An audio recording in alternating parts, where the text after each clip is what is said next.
It's Lynn Bardowski, founder at Million Dollar Party Girl, with episode 53 of Social Girl Live.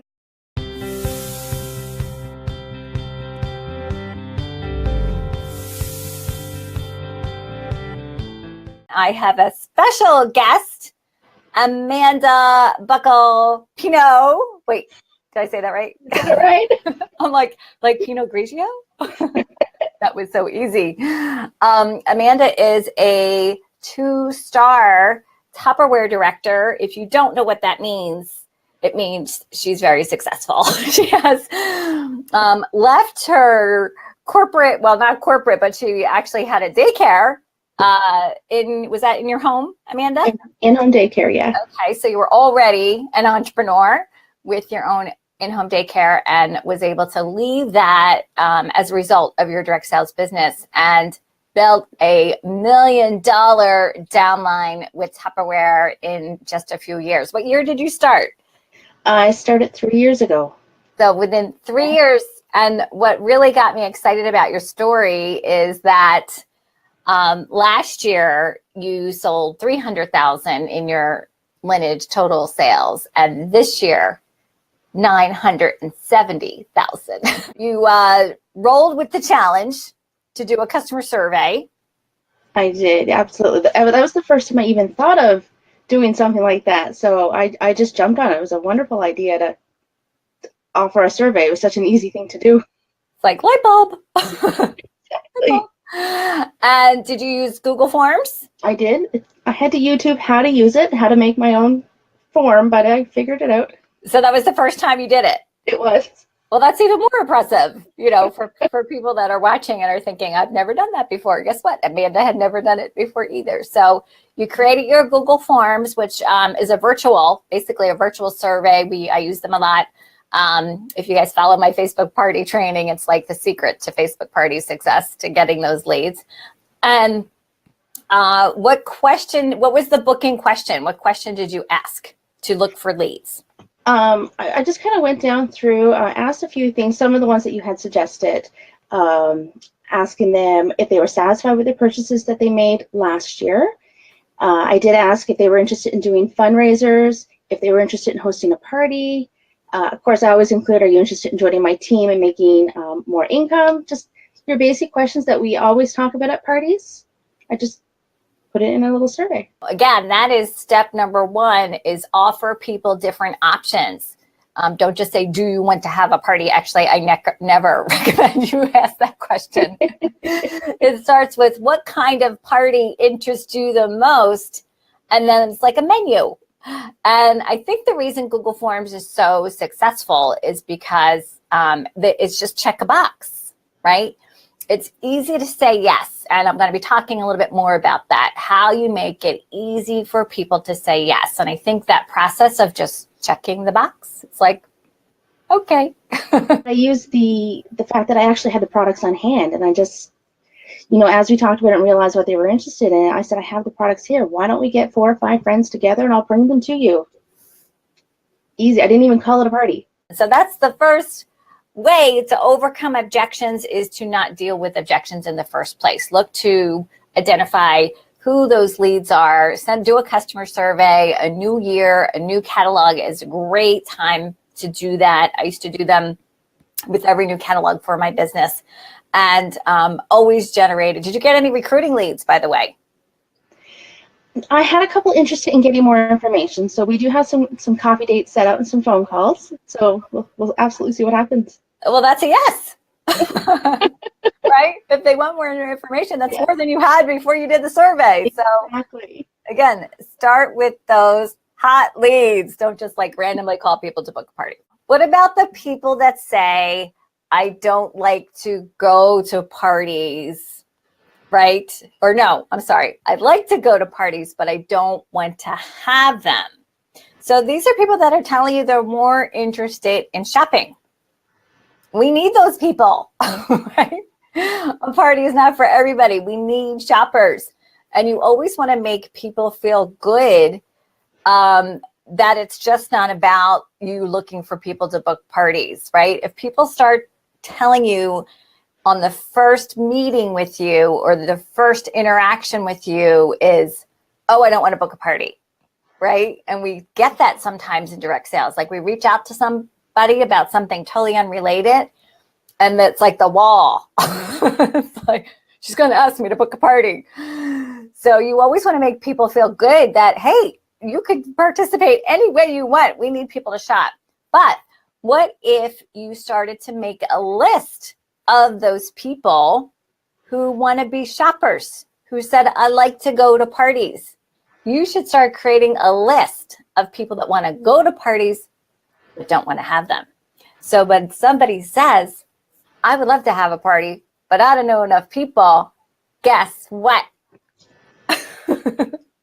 What do you think I'm going to say, Amanda? It's a genius idea.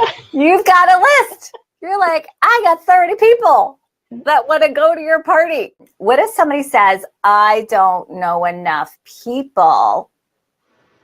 Let me switch these out here. I don't know enough people. And so kind of similar to what Amanda said was, you know, they want to see, but they want to see the new products, right? It doesn't mean that people don't want to buy and see your new products and get excited about what you have going on. So that's where you say, well, I would love to get your opinions about our new catalog, our new winter collection, our Valentine's line. And I'm going to be in your area next Thursday. How about if I step by and you can bring some samples and you can check it out and let me know what you think about it. And then again, that's easy to say yes to, right? And then once you get that yes, then you just say, while I'm there, why don't you have a couple friends over?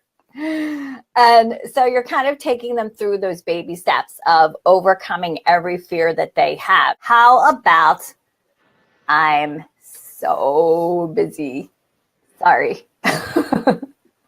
You don't know my life, right? And honestly, women are crazy busy, right? But I always say busy people get stuff done. Like, give me busy hostess and she's got the best parties ever. I started to see this trend where I was hearing that obstacle a lot. My team was hearing that obstacle a lot. So we actually reached out to local restaurants.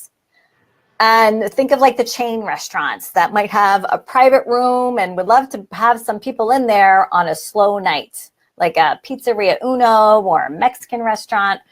And we went in and talked to the manager and told them we do home parties and that we were looking to partner with restaurants to do happy hour parties. And so that our hostesses could bring their friends and they would offer an appetizer deal. So it didn't cost the hostess any more. Actually, it was cheaper than having it in her own home.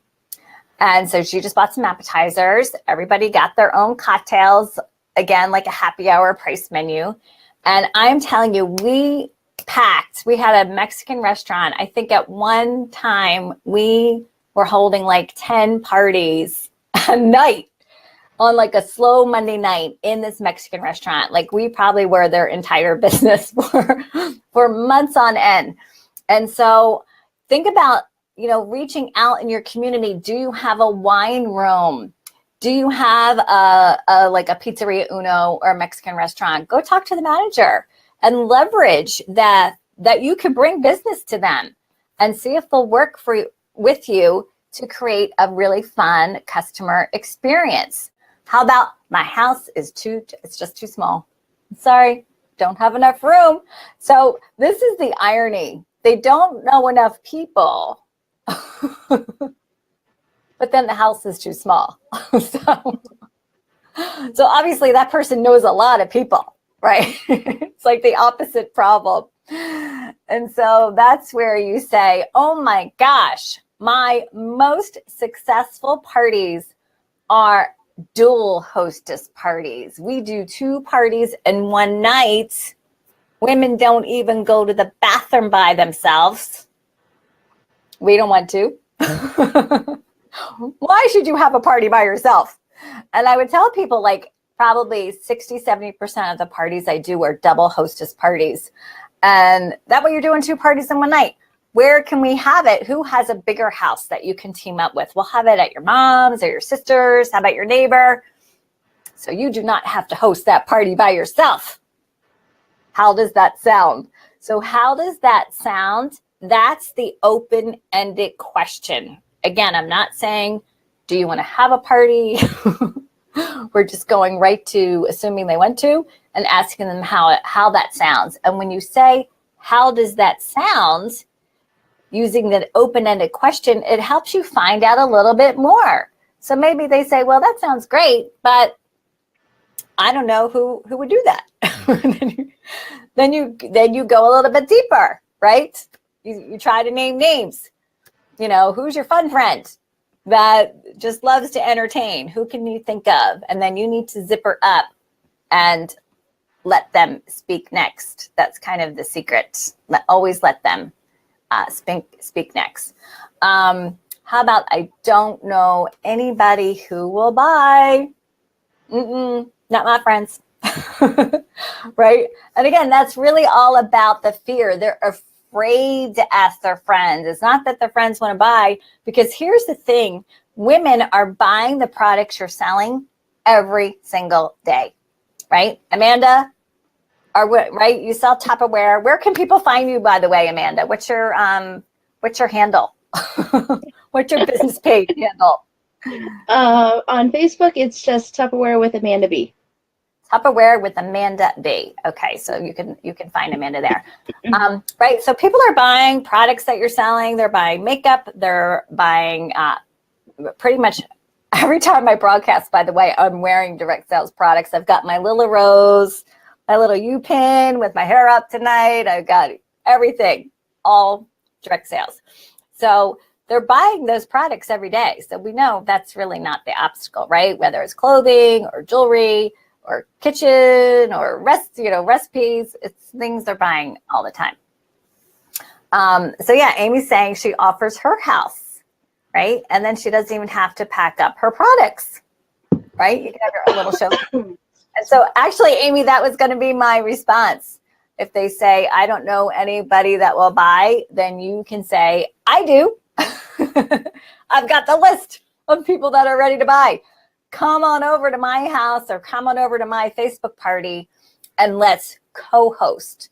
So you can actually co-host with them and make it easy for them to just show up with a couple people. And, again, once you kind of take that weight off their shoulders, take away the fear of, that they might be feeling of rejection or feel of failure. Nobody wants to be the hostess that nobody shows up at the party, right? It's like, it's embarrassing for them. And so, let them know that's okay, that it could just be you and a couple people. You really just want to get their opinion about the products. Because if you're sitting home in the next 2 weeks, you are making zero money, right? And if you've been sitting home for the first 2 weeks of January, you've made zero money. So you need to get out. You need to get out and get in front of your customers.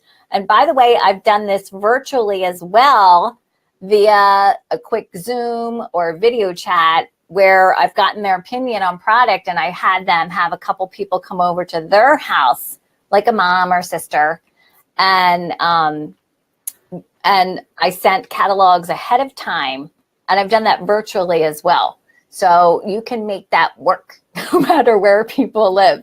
Amanda, would you like to share, do you have any nuggets on what you did to start your business? Because you had a daycare in your home.